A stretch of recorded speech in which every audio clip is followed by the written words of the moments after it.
नमस्कार, साधना प्लस देख रहे हैं आप। बिहार झारखंड की तमाम बड़ी खबरों के साथ आपके साथ मैं हूं सोनाली ठाकुर। बुलेटिन की शुरुआत करेंगे, उसके पहले नजर हेडलाइंस पर।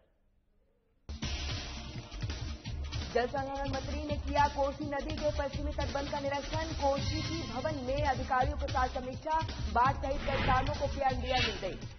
एक बार फिर उठी कोरोना का कहर। देवघर में 22 लोग पाए गए कोरोना पॉजिटिव। उपायुक्त मंजुनाथ भजंत्री ने चलाया मास्क चेकिंग अभियान। गुमला अस्पताल में लापरवाही आई सामने। समय पर सुविधा नहीं मिलने से नवजात की मौत। मृतक बच्चे के परिजनों ने इंसाफ की मांग। और गुमला में नाबालिग ने किया आत्महत्या। कुएं में कूदकर की खुदकुशी। पुलिस ने शव को पोस्टमार्टम के लिए भेजा।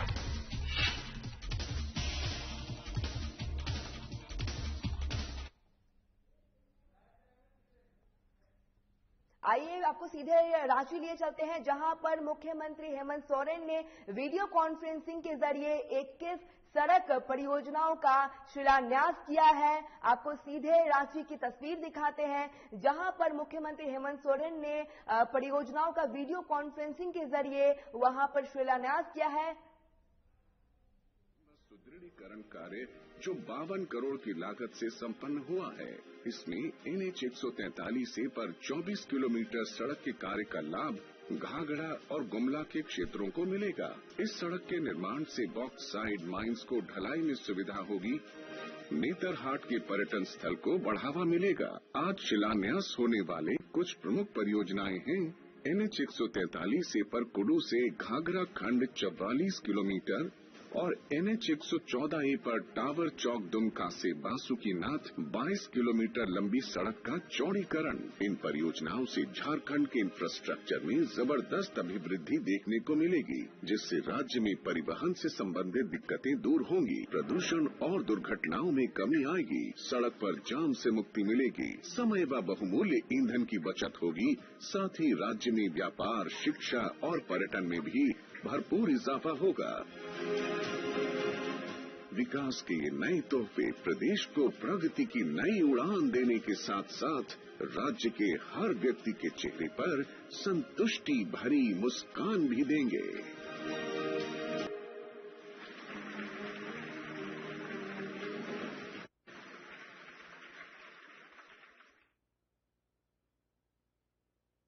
लोकार्पण एवं शिलान्यास के इस कार्यक्रम के बाद मैं इस राज्य के झारखंड राज्य के माननीय मुख्यमंत्री, यशस्वी मुख्यमंत्री श्री हेमंत सोरेन जी, जिन्होंने रोड के क्षेत्र में अभूतपूर्व कार्य किया है और अभी काफी प्लानिंग्स है उनकी, और हमारी जो मीटिंग्स और जो भी NHI के साथ होता है उसमें उन्होंने काफी दिलचस्पी दिखाते हुए हमारी समस्याओं को भी समझा है और उस पर उन्होंने बहुत काम करने की भी के लिए भी डायरेक्शन दिया है।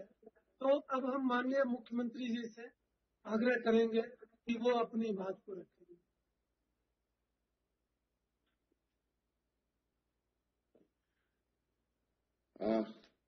आज यहाँ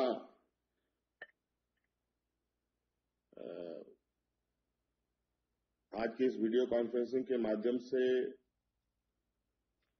NH और NHI के सड़कों के शिलान्यास उद्घाटन कार्यक्रम में हमारे साथ उपस्थित भारत सरकार के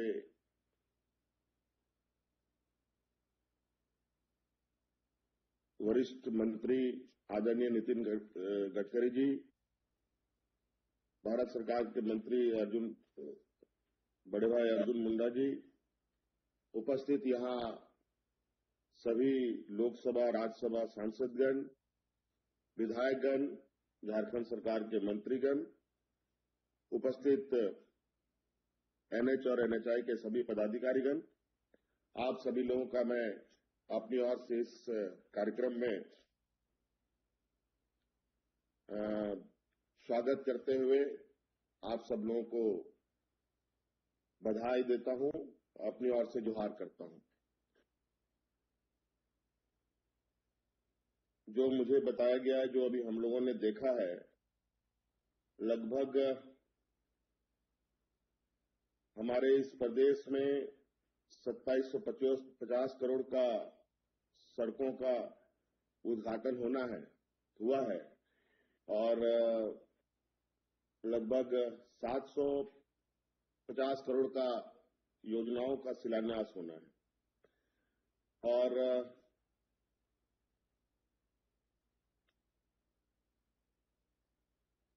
ये खुशी की बात है, धीरे ही सही, लेकिन कुछ कदमें हम लोग आगे बढ़ रहे हैं। आदरणीय गडकरी साहब से आग्रह भी है और थोड़ी हमारी चिंताएं भी है कि जिस तरीके से हम लोग सड़कों को लेकर हमारे राज्य में आगे काम चल रहा है, मुझे लगता है इसमें थोड़ा विशेष ध्यान देना पड़ेगा। जैसे कि अर्जुन मुंडा जी ने पहले ही कहा कि झारखंड प्रदेश में बहुत बड़े पैमाने में विभिन्न तरीके के खनिज संपदाओं का खनन किया जाता है और इसका मूवमेंट रेल और सड़क के माध्यम से ही होता है, जो कि लगभग 60-40 के रेशियो में है। ये तो पूरे देश के पैमाने पर है। राज्य में हमारे बड़े पैमाने पर सड़क मार्ग के माध्यम से ही खनिज संपदाओं का आवागमन होता है। सिर्फ हमारे ही राज्य की खनिज संपदा बाहर हमारे राज्य से नहीं जाते, बल्कि उड़ीसा के भी हमारे राज्य से होते हुए जाती है, कई खनिज बाहर जाते हैं। बंगाल के भी कई खनिज संपदाएं हमारे राज्य से होते हुए ही जाती हैं। तो इस स्थिति में राज्य में सड़कों का बेहतर होना बहुत ही आवश्यक है, लेकिन इसको मैं थोड़ा सा पीछे जाकर के देखने की कोशिश कर रहा हूं। तो हमारे राज्य में जो सड़कों को बनाने को लेकर स्थिति दिख रही है, वो जो पिछले 3 साल में हमारे राज्य में जिस तरीके से जो हमें पैसे आवंटित की गई हैं, वो 2017-18 में 205 करोड़ रुपए, 18-19 में 169 करोड़ रुपए हमें मिले और 19-20 में लगभग 500 करोड़ रुपए, और अभी बहुत धक्के मुक्के लगाने के बाद हमें 675 करोड़ रुपए मिले हैं। तो ये रफ्तार बढ़ रहा है, इसके लिए मैं बहुत बहुत शुक्रिया अदा करना चाहूंगा आदरणीय मंत्री गडकरी साहब को। और अभी हम लोगों का प्रयास है कि इसमें और हम अधिक से अधिक योजना के लिए हम लोग डीपीआर आपके तक भेजें।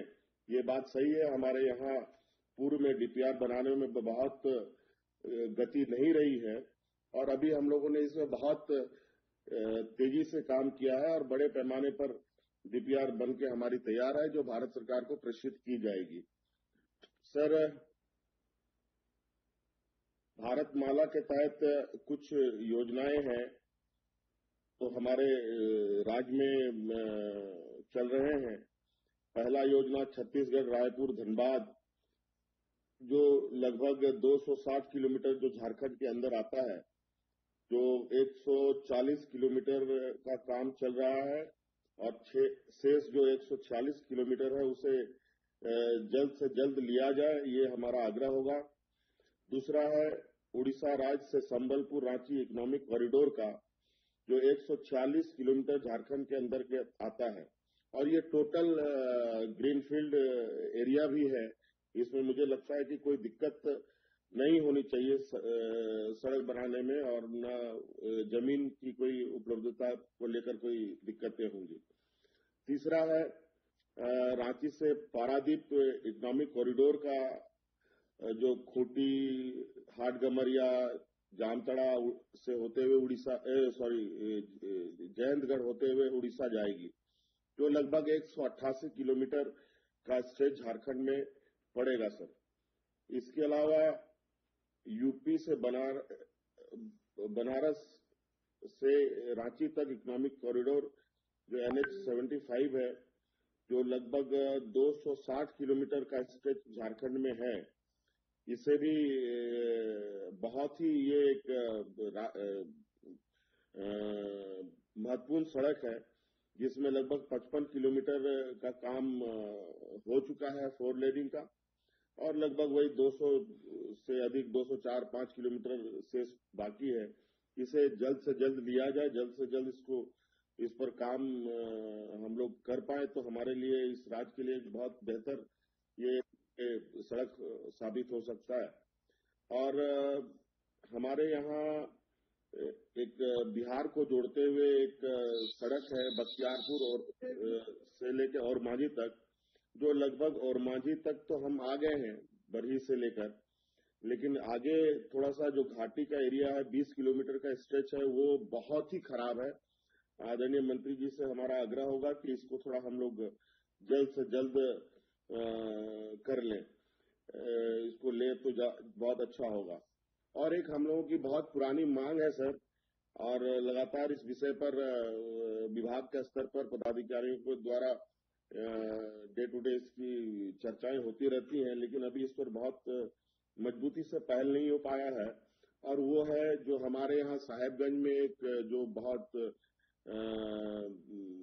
महत्वपूर्ण पुल थी, जो गंगा नदी पर जो अभी बनना प्रारंभ हुआ है अभी हाल में ही, तो साहेबगंज से गोड्डा, देवघर, गिरिडीह होते हुए NH2 डुमरी में इसको मिलाना था, जो संथाल परगना एरिया के लिए एक बहुत महत्वपूर्ण सड़कों के रूप में उसको हम लोग देख रहे हैं।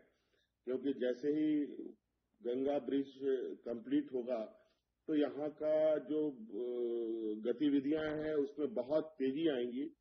तो सर आपसे ये आग्रह होगा कि इस सड़क को जल्द से जल्द इस पर कंसर्न दिया जाए, ताकि हम लोग एक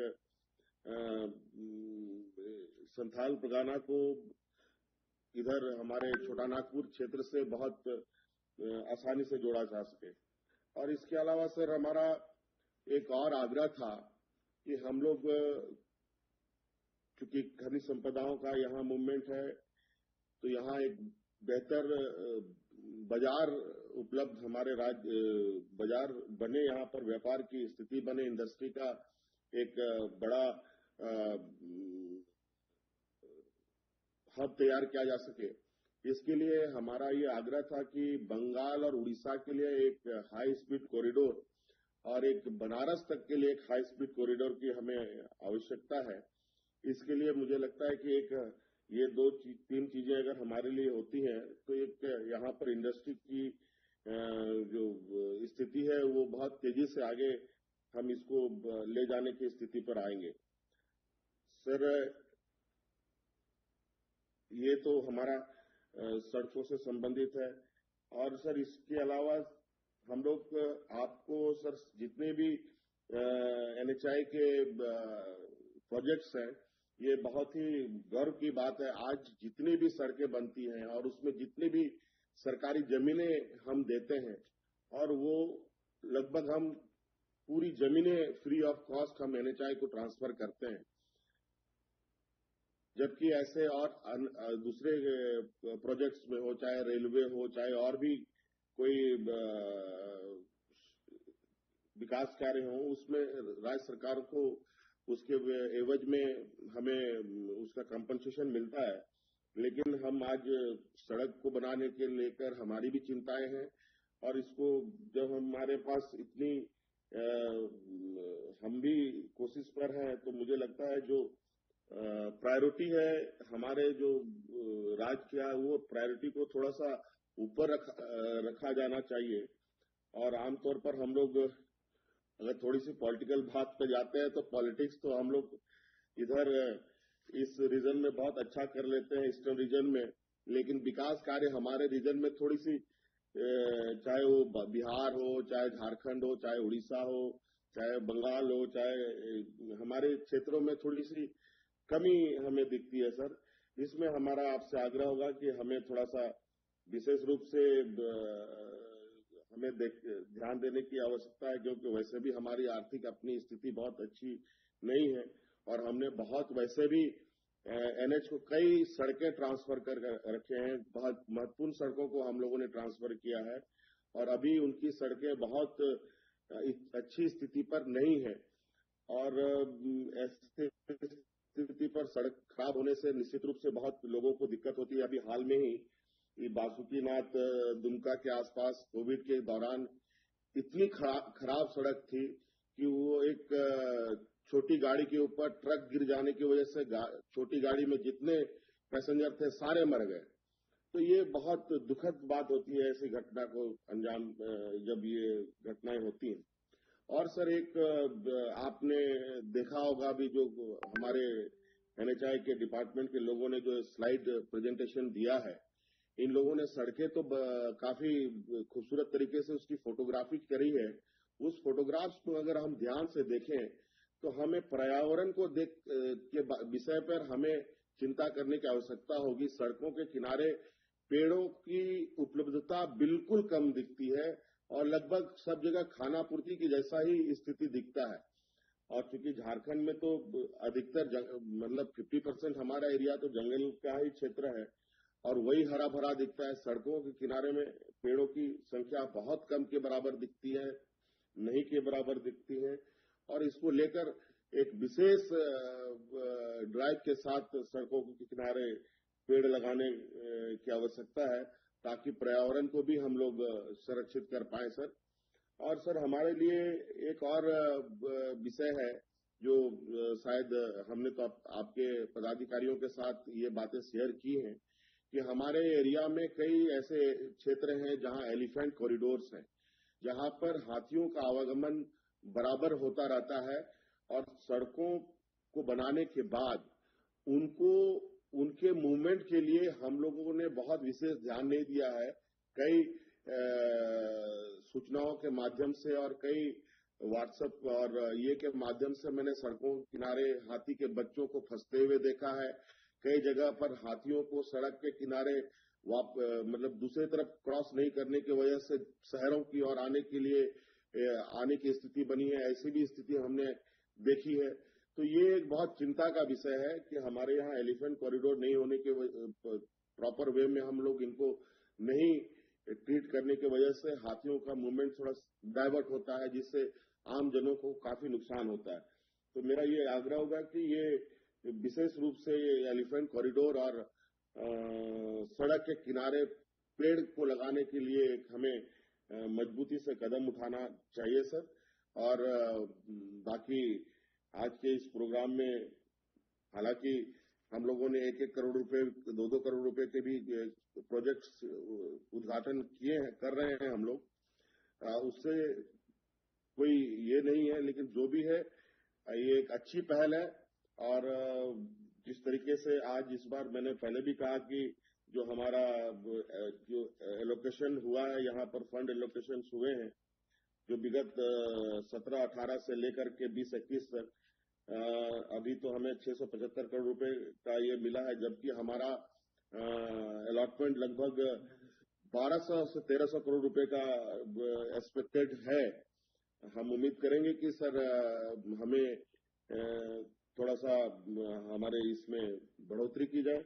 और एक विशेष बात है सर, मैं बताना चाहूंगा कि आपके यहाँ सर पहले हमारे यहाँ ये सारे प्रोजेक्ट्स का जो हेडक्वार्टर था लखनऊ हुआ करता था, और अब ये लखनऊ से उठ करके ये कलकत्ता चला गया है, जहां रीजनल पेमेंट अकाउंट ऑफिस वगैरह नहीं होने की वजह से मुझे लगता है कि जो कॉन्ट्रैक्टर्स हैं इनको पेमेंट और इनको ये होने में बहुत दिक्कतें हो रही है। मेरा आग्रह होगा कि इसकी कोई अथॉरिटी स्टेट गवर्नमेंट में ही किसी पदाधिकारी को आप लोग नामित करें, ताकि यहाँ पर जो लोग काम करते हैं उन लोगों को बहुत दिक्कतों का सामना ना करना पड़े और वो काम तेजी से कर पाए।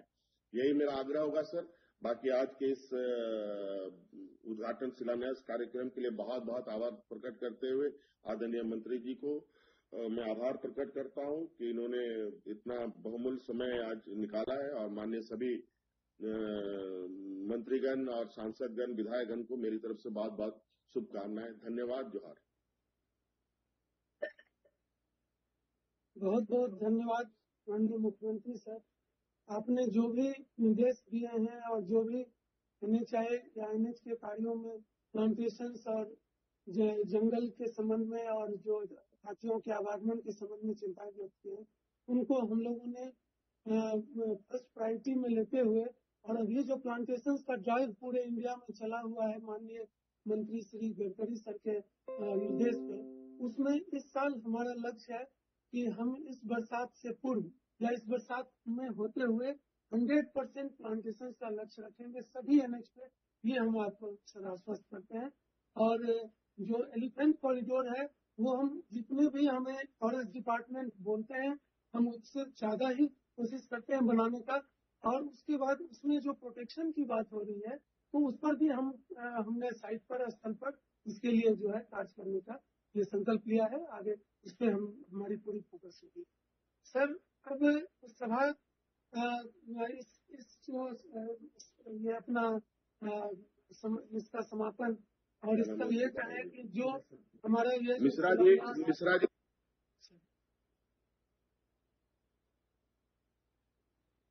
हेलो, यहाँ जो सड़कें बनाते हैं, मैं चाहूंगा कि अगर हमारे छोटे छोटे कई पहाड़ आते हो, फॉरेस्ट आते हो, तो अंडरपास को भी लेकर के भी होमवर्क किया जाए कि हम लोग अंडरपास भी हम लोग निकल सकें, ताकि हम वो जंगल को काटने से हम बचा पाए या उसको उसके साथ छेड़छाड़ करने से बचा पाए। सर धन्यवाद सर। अब मैं सर माननीय यशस्वी मंत्री हमारे श्री सबों के प्रिय श्री नितिन गडकरी जी, जिन्होंने विगत 2014 से 2021 के बीच सड़कों ये जो राष्ट्रीय राजमार्ग है उसका पूरे भारतवर्ष में इन्होंने जो अभूतपूर्व लाइव तस्वीरें आपको दिखा रहे थे रांची से, जहां पर मुख्यमंत्री हेमंत सोरेन मौजूद थे और इस दौरान आपको बता दें कि उन्होंने सड़क परियोजनाओं का शिलान्यास किया है। मौके पर कई विधायक मंत्री मौजूद थे, लेकिन इस खास मौके पर नितिन गडकरी भी मौजूद थे। इस दौरान सड़कों पर और किस तरीके से और बेहतरीन बनाया जाए इस पर चर्चा हुई है। फिलहाल वक्त हो चला है छोटे से ब्रेक का, देखते रहिए साधना प्लस।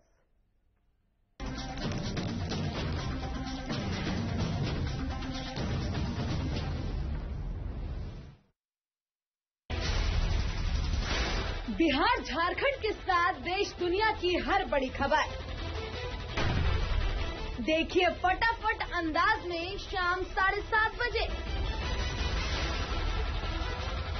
खबरें सुपरफास्ट सिर्फ साधना प्लस पर।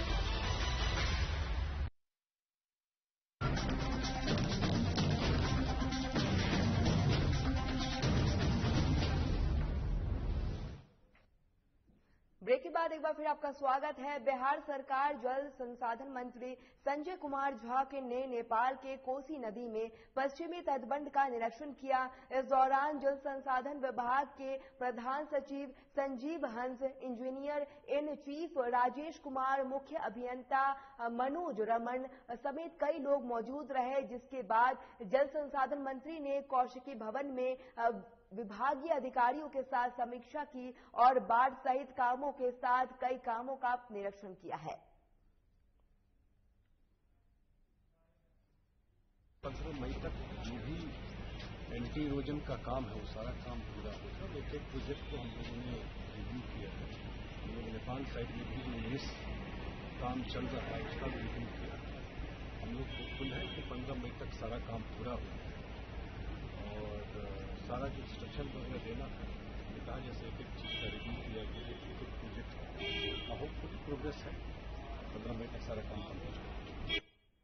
अब खबर सिमडेगा से है, जहां पर गेल इंडिया की कार्यशैली पर पिछले 2 सालों से लगातार सवाल खड़े हो रहे हैं। अधिकारियों के निर्देश का भी पालन करना गेल इंडिया के कर्मचारियों नहीं समझते। आपको बता दें कि ग्रामीणों ने गांव की सभा में बैठकर गेल इंडिया के कार्यशैली पर सवाल खड़े किए हैं। ग्रामीणों का आरोप है कि गेल इंडिया उनकी जीवन पर पाइपलाइन लगाने का काम कर रही है, जिसके लिए उन्हें प्रति डिसमिल लगभग 300 रुपए दिए जा रहे हैं और ओडिशा में किसानों को 5,000 रुपए प्रति डिसमिल के दर पर पैसे दिए जा रहे हैं। इसी को लेकर ग्रामीणों ने कहा कि पंचनामा करते समय किसी किसान को कोई जानकारी नहीं दी गई और बिना मुआवजा भुगतान कर काम शुरू किया गया है। हालांकि मीडिया के पहुंचे हुए कुछ किसानों को पंचनामे की कॉपी दी गई है, जिसके बाद ग्रामीणों ने चेतावनी दी है। गेल इंडिया लिमिटेड तानाशाही रवैया अपनाए तो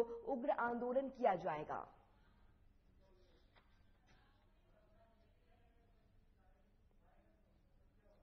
तो पूरा पैसा मिलता है और नहीं बोलता है उसको बिल्कुल ही नहीं मिलता है। और अभी वैसे ही हो रहा है। आपको हमको तो मिला है लेकिन और पब्लिक को तो नहीं मिला है ना। 25,000 जमीन का मिला है, पेड़ पौधा का कुछ भी नहीं फसल मिला। फसल का भी नहीं मिला। पंचनामा कॉपी है आपका? नहीं है। दे के काम और बिना पूछ के उन लोग तो काम कर रहे हैं ना। मंगेरा गांव में टोटल 47 लोग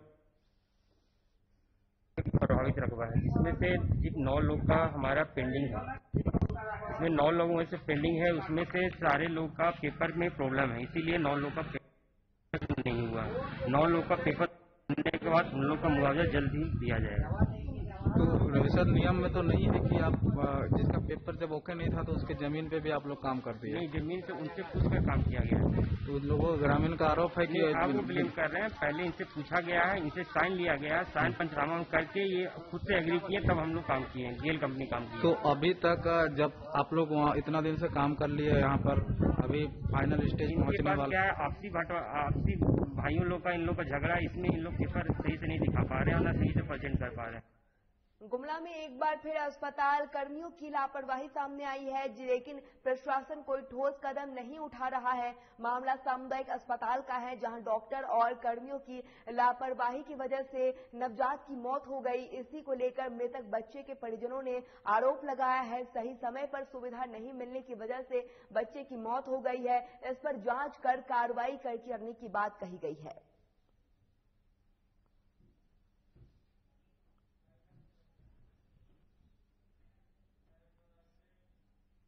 फिलहाल बिहार झारखंड की खबरों में इतना ही। साधना प्लस पर खबरों का सिलसिला लगातार जारी रहेगा। नमस्कार।